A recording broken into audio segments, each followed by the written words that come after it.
Thank you so much for giving me this opportunity. Good morning, good afternoon, good evening to from wherever you're listening me from. So I think I'll just jump in right into the slides. You can go to the first slide. Yeah, so who am I? As Nolan has mentioned, I'm Melvin Ochami, and I have a middle name that is cultural, that is Nanzala. I am a computer science graduate from Egerton University in Kenya. Currently, I'm doing a UX strategy development with a company here in Nairobi called Avitrix Limited. I like to term myself as a creative technologist and a humanity champion because I just like holding people at heart. And I am a storyteller by heart, and I hope that today I'm going to tell a little bit of my story. Being I'm the founder of Art at Heart, so that is going to be the center of my presentation today. So we can move to the next slide. Yeah, so Art at Heart. This is a platform that I dream about because I've just started this platform a few months ago. So it's not something that is long lived, or it's just something that I've created a few months ago, where I dream about using art and creativity to make learning accessible to all. And in this platform, I integrate art and emotional expression to inspire healing and also community expression. You have to agree with me, art is everything. Art is everything, and everything is art. But also, art is in everything. If you want to tell me technology is not art, then you'll be lying to me. Design is art, loving people is art, even these connections and these community things that we hold, they're also art. So I like to see art in everything. And this idea was born from real life experiences growing up in an underprivileged community, which has also been rippled through to other experiences that I've had growing up to this point of my life. I came from a community that is, you cannot say that it's a community that is well exposed. That is why I'm calling it very underprivileged. But I come from a family that is musically rich. And growing up, we had the chance of my dad owning a guitar. And I saw just how much what one guitar could do to a community. Children would gather at home because this is something that is exciting to them. And my mom, being an ECD teacher, I think in America they call it kindergarten, she would use this chance to teach these children, maybe if it's just vowels, counting, because this is not something that they have the privilege to be able to have it as a basic need. We also share some clothes that we have outgrown, and even food if there's any. So this is something that has made me aspire to also bring this change to larger groups of people. Can go to the next slide. Yeah, so my track today was bridging formal and informal learning spaces across all cultures. And I was thinking about some of the bridge principles that we can bring into this formal and informal learning to help bridge these gaps that are between formal learning being termed as the real learning and informal learning used as just something for fun. So the first principle that I was thinking about as I integrate it into this platform that I've started is flipping the energy source. We always like to start with structure, formal education, then we sprinkle in informal learning as fun. What if we engage the communities first before bringing in the structures? Because we start with the structures, and sometimes it's not even something that people really need.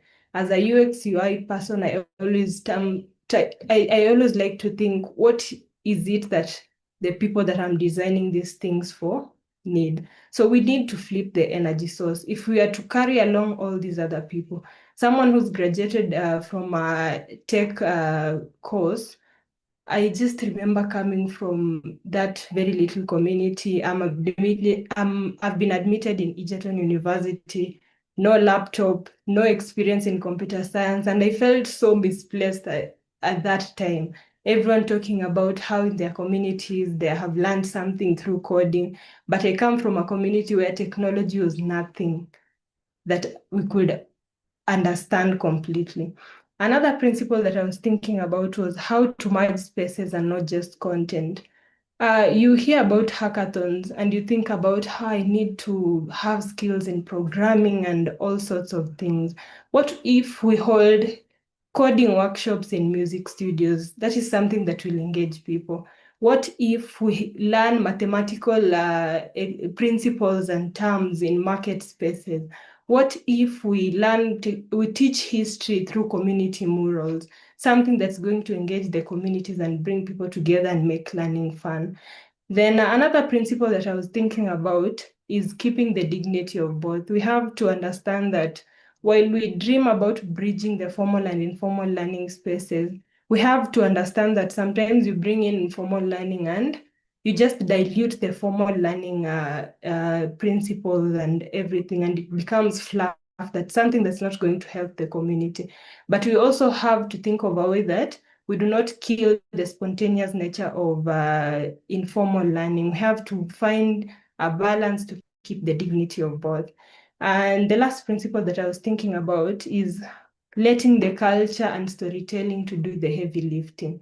Just like I explained, you bring people together, you engage them, that is the heavy lifting. Then the formal learning comes through.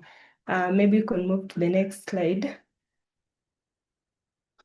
So in this platform of mine, I drew a very close experience from one of the festivals that I attended recently this year. I remember my best friend just sent me a post. She was like, oh, your favorite artist is performing at some place. Can we go here, buy tickets and go have fun? And I remember getting there and everything flipped because this event was meant to be a street food festival event.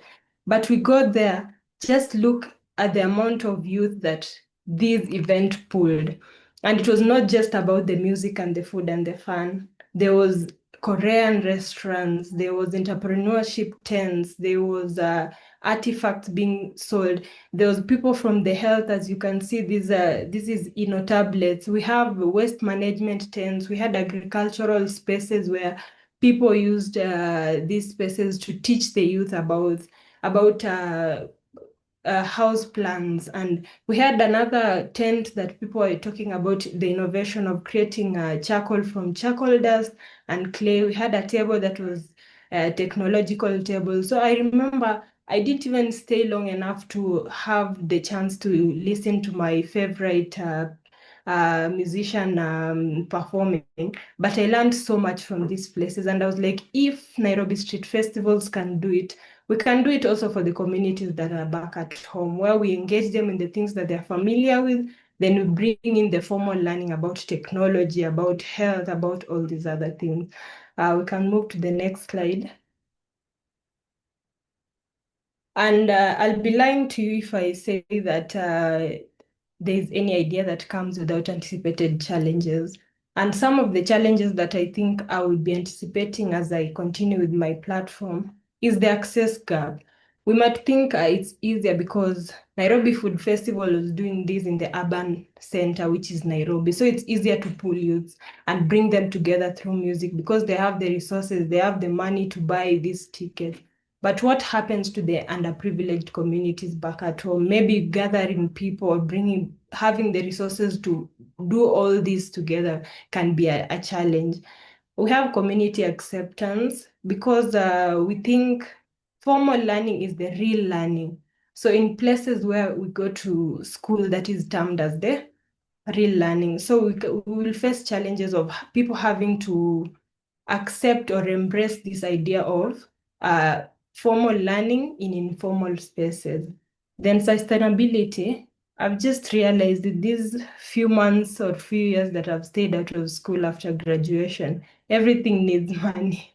Even these platforms have started it has become an issue when you need to move forward, you need funds to do things and you lack the funds. So that is one of the challenges that I'm facing the most at this time. And also the one of the principles that I've talked about, keeping the dignity of both formal and informal learning. We'll have to find an intersection where we don't scrap off the formal learning. Maybe it's a good idea in your mind, but the implementation, you need to have KPIs that are going to, just like Dr. Kwame has asked and said, how are you going to ensure that the learning really takes place in this informal learning spaces? So that is one of the challenges that I'm anticipating. And maybe you could go to the last slide. I was thinking about coming up with a conclusion that talks about my future anticipations, but I was just thinking about a quote that is, I really like to take it everywhere I go. I know that bridges aren't built overnight, but each step counts. And I was happy that maybe my presentation in this event as a Global Youth Day is one of the steps that is going to count in my journey. So thank you so much for listening.